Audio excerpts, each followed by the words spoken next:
इथे एक मँगोचं प्युरी मी बनवून घेतलेलं आहे. तर इथे आपल्याला थोडंसं इथे 1 वाटी मैदा घेतलेला आहे, 1 वाटी गव्हाचं पीठ घेतलेलं आहे. हे तुम्ही बघितलं तर तुम्ही मैद्यानी पण बनवू शकता या तर गव्हाच्या पिठाने पण बनवू शकता. तर इथे मी दोन्ही पण घेतलेले आहेत. तर इथे 1 वाटी गव्हाचं पीठ आणि 1 वाटी मैदा मी घेतलेला आहे आणि इथे 1 वाटी मी गूळ घेतलेला आहे आणि स्वादानुसार मीठ आणि हळदी पावडर ह्याच्यात टाकूया. तर इथे मी पूर्ण जिन्नस टाकले तर आपल्याला एक सॉफ्टचा डो बनवायचा आहे. ठीक आहे. तिथे मी थोडं थोडं पाणी टाकून आणि याचा सॉफ्ट डो बनवून घ्यायचा आहे.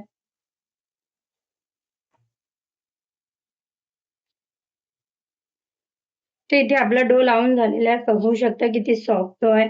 तर आता इथे आपल्याला ह्याला थोडं तर इथे आपला डो लावून झालेला आहे, रेडी झालेला. ह्याला मी थोडंसं तेल लावलंय. आता याला 10 मिनिटं रेस्टवरती ठेवायचं.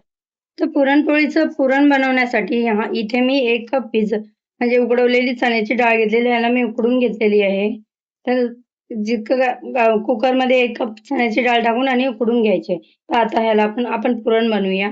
त्यासाठी हे पुरणाचे तर इथे आपल्याला गॅसचा फ्लेम ऑन करायचा आहे. आता ठीक आहे, आपण चण्याची डाळ शिजवून घेतलेली आहे. त्याच्यावर ट्रान्सफर करूया.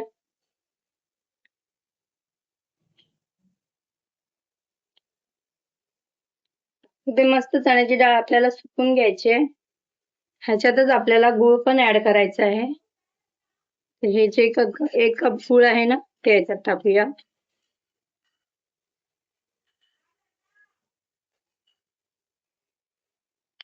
तर इथे आपल्याला ना चण्याची डाळ पूर्णपैकी सुकवून घ्यायची आहे गुळ वितळेपर्यंत. नंतरच आपल्याला याच्यात मँगो प्युरे टाकायचे. कारण का गुळामध्ये गूळ टाकल्यानंतर एक पाणी सुटतं आणि थोडंसं आपल्या डाळीमध्ये पण पाणी होतं. त्यासाठी ह्याला सुकवून घ्यायचं मस्तपैकी. तर इथे पाहू शकता थोडंसं सुकलंय आपलं हे पुरण. तर आता आपण याच्यात मँगो प्युरी टाकूया. तिथे मी थोडीच टाकते. कम से कम 4 से 5 चम्मच टाकते. ह्याला मस्त घट्ट होईपर्यंत शिजवून घेऊया.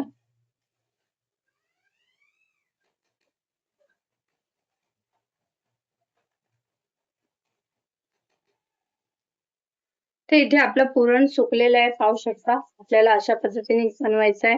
इथे मी वेलची पूड टाकते.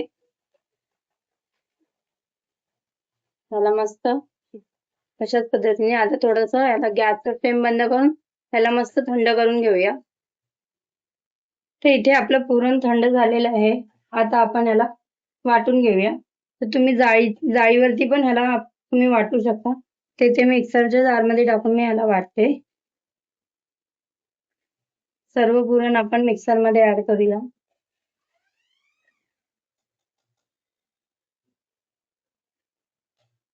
तर इथे मी पूर्ण मिक्सरच्या भांड्यामध्ये पुरण टाकले. आता याला बारीक वाटून घेऊया. तर आपलं पुरण सुद्धा झालेलं आहे. आपल्या ह्या पिठाला पण 10 मिनिटं पूर्ण झालेत. तर तुम्ही पाहू शकता पीठ किती मस्त सॉफ्ट झालेलं आहे. ह्याला मस्त 2 ते 3 मिनिटं असं मिक्स करून घेऊया. मळून घेऊया मस्तपैकी. तर आपल्या पुरणपोळीसाठी आपल्याला असंच पाहिजे पीठ. ठीक आहे. बाबा हो भी कोई आपल्याला पिठाचा असा एक गोळा घ्यायचा आहे मस्तपैकी.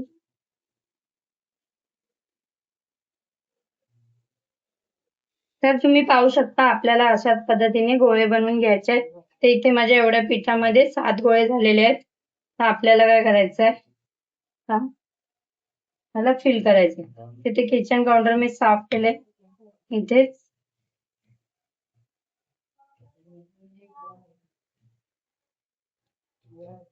छोटीशी पोळी बनवून घ्यायची आणि ते पुरण ऍड करायचंय. अशा पद्धतीने ह्याला फिल करून घ्यायचंय.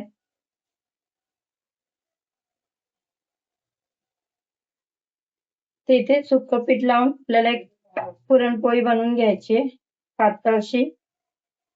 खूपशी पातळ नाही, थोडी जाडट ठेवायची आहे. जर का पुरणपोळी खाली चिटकत असेल तर तुम्ही तेल या पीठ सुद्धा लावू शकता. तर इथे पाहू शकता आपल्याला अशा पद्धतीची पुरणपोळी बनवून घ्यायची. तर मी थोडेसे जाडसर वाटलेलं आहे त्यासाठी, कारण का आपल्या तोंडात आली पाहिजे. ठीक आहे, तर आता हिला शेकून घेऊया. इथे तव्याला थोडस मी तवा पहिला गॅसवर ठेवलेला आहे. तूप या तेल लावू शकतो आणि याच्यावर ही पुरणपोळी सोडून देऊया. मस्त दोन्ही बाजूनी मस्त शेकून घेऊया.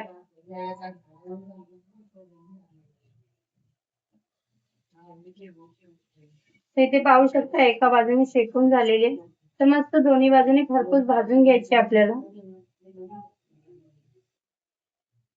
हे बघा, दोन्ही साईडने मस्त भाजून घ्यायचे आपल्याला अशा पद्धतीने.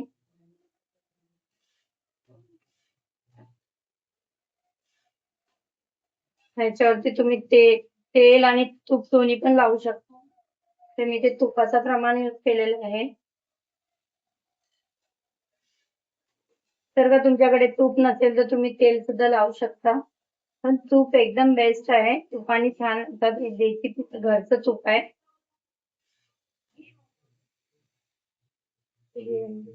तर ही पुरणपोळी झालेली आहे. एका ट्रे मध्ये ह्याला काढून घेऊया मस्तपैकी. अशाच पद्धतीने आपल्याला दुसरी सुद्धा बनवायची. ही मी झालेली आहे, पण शेकून घेऊया मस्तपैकी.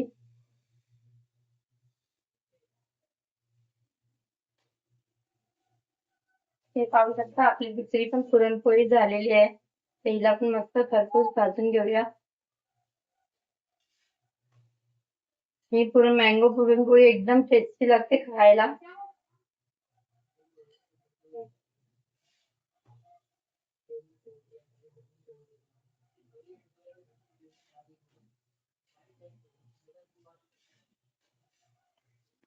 ही सुद्धा पुरणपोळी आपण एका प्लेट मध्ये काढून घेऊया.